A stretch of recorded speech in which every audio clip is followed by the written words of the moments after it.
Hi everyone, thanks for watching part 1 of this course Full Stack Development. Today we are going to see part 2. It's a hands-on session on front-end technologies.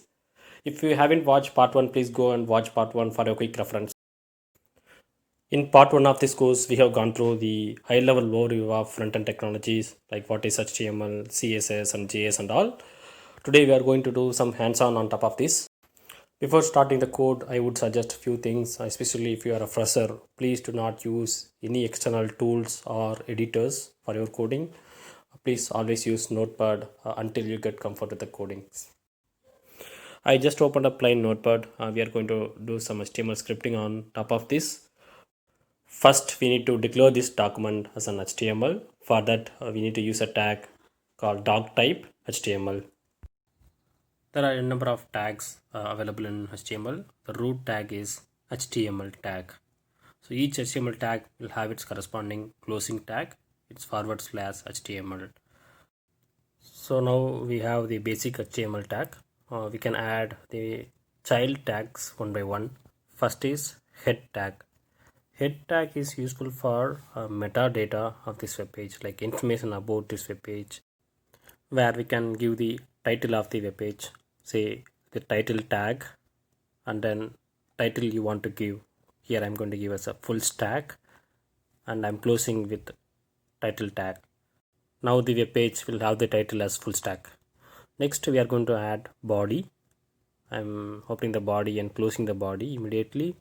Within body I can type whatever the content I want to display on the screen. So this content is visible to the user on the web page or a screen. So I'm typing welcome to full stack learning. Now we have the basic set of elements ready. Now we need to store this file somewhere in our system. For that, I'm going to save this file in a folder. Here I'm storing it, but you can store wherever you want. Now I'm going to name this file as full stack. You can have whatever the name you want, but make sure that the file name ends with .html extension. Once we have that .html saved, you can see the file name is now showing as full stack.html. Now we can open this file in a browser. Now you can see that symbol is changed to Google Chrome HTML document. If you have Internet Explorer, it will show a different symbol.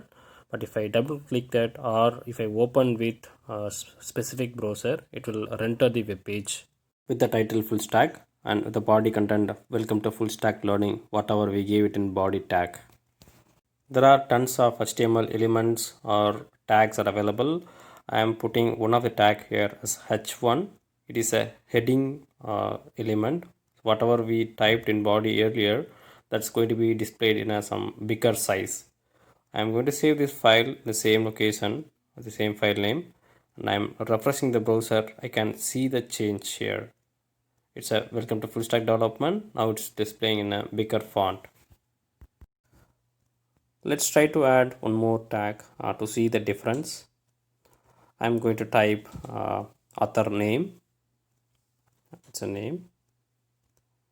And I'm going to type my name as author name, Sadhana Balan. I'm going to give this in a paragraph tag so that I'm using it's a paragraph tag, and I'm ending the paragraph tag here. I'm going to save this page and refresh the screen to see the change.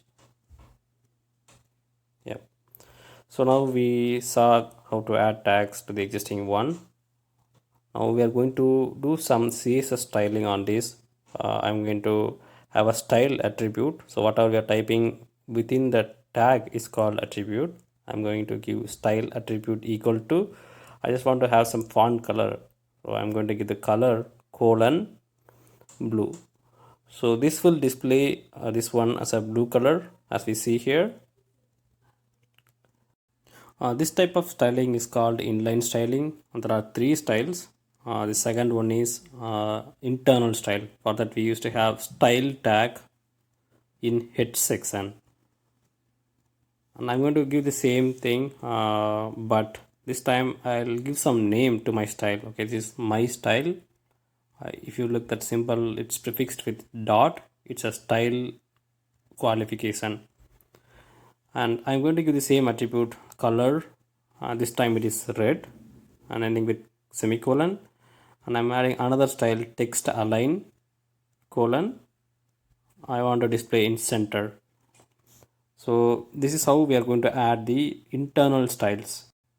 Now I'm copying the style name and I'm going to replace whatever we had it in earlier. I'm just putting with class attribute and I'm just giving the style name whatever we declared in style section.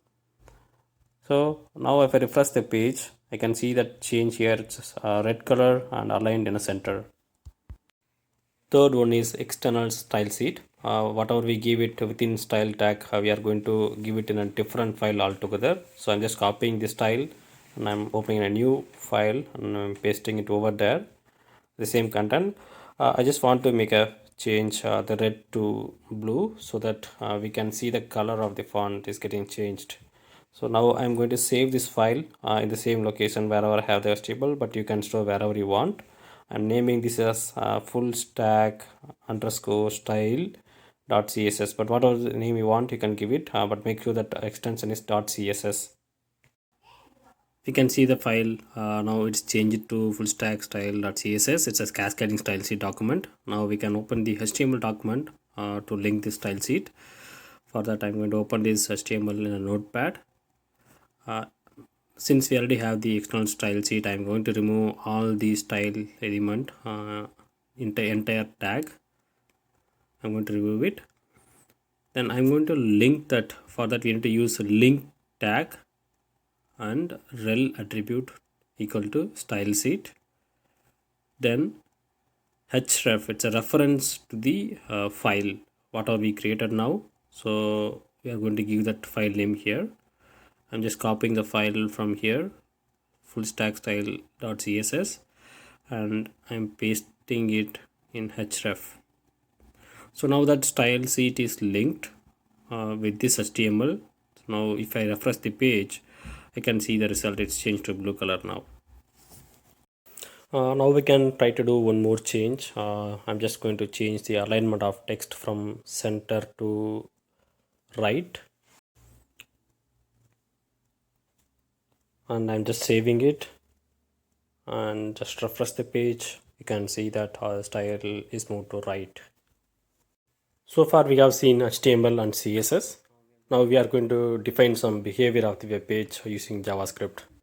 I'm going to add one of the HTML button here as a button tag, and I'm closing the button immediately, the forward slash. And I'm just naming this button as click me.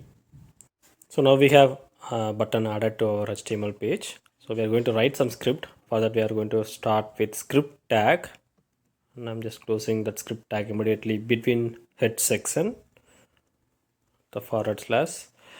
I'm just declaring a function. For that I'm using a keyword function and function name as welcome message,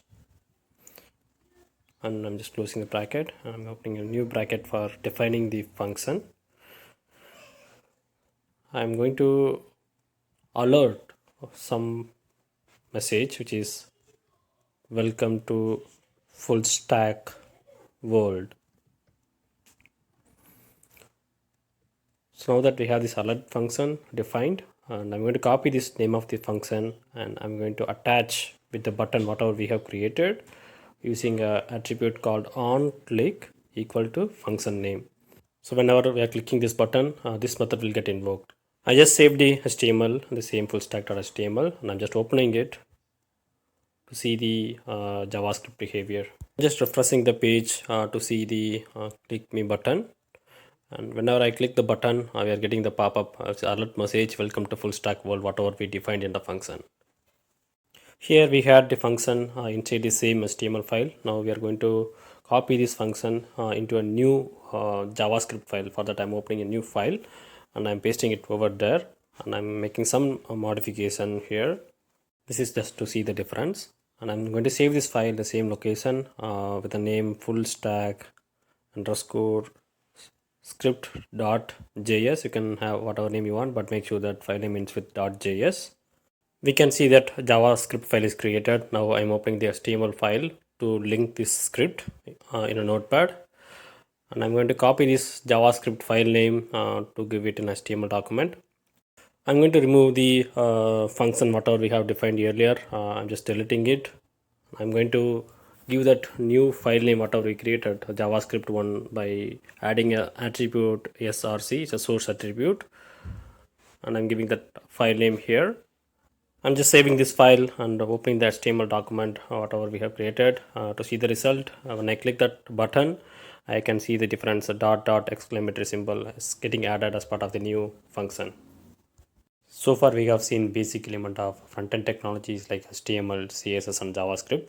Now we are going to take one step further. We are going to start with responsive web design. So if you open any website on a laptop or a tablet or mobile, you will see that site layout in a different format in each device. Earlier it was not like that. If you open any website on laptop, if you open the same website in tab or mobile, you might need to zoom in to read the content fully. Using this responsive web design, user no need to do anything extra on their side.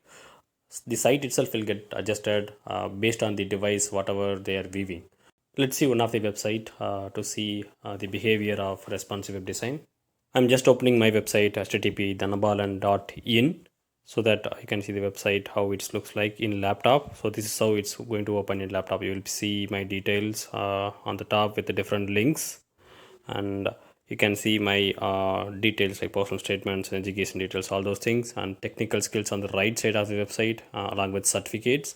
Now I'm going to change the device layout. For that I'm going to press F12 in Google Chrome. It will open a developer tool for you. In that you can change the device layout. So I'm going to change this first with iPad. On the top you can choose the iPad from the drop down. There you can see the view of tab. The same website will be opened like this, and if you see the link YouTube, it's coming in two line. The same website is came in laptop in a single line, but in tablet view it is coming in two different line. And if I scroll down further, you can see the details about me, and you can see the technical details is coming now at the bottom instead of right side when we see it in laptop. So this is coming down now along with the certificate and all those things. And I'm going to change the view once again with mobile. I'm just choosing iPhone 5. So this is how it will look in iPhone. You can scroll down to see the details, and every details are coming in line by line now, along with the details, technical skills, certificates, everything is coming in a line by line. This is how we can see the complete website in a responsive web design in various devices. In next video, part 3, we are going to develop some sample web page using these front-end technologies, and we are going to maintain our code in a GitHub code repository. Finally, we are going to deploy that into a Tomcat server, so that instead of opening a web page or HTML page from the local folder, we are going to open through server. Thanks everyone for watching this video. Hope you have enjoyed this part 2 of this course. Please subscribe to my channel Delightful Treat for part 3 of this course. See you in next video. Until then, it's bye from Dhanabalan Venkadaswamy. Stay home, stay safe and happy learning. Thank you.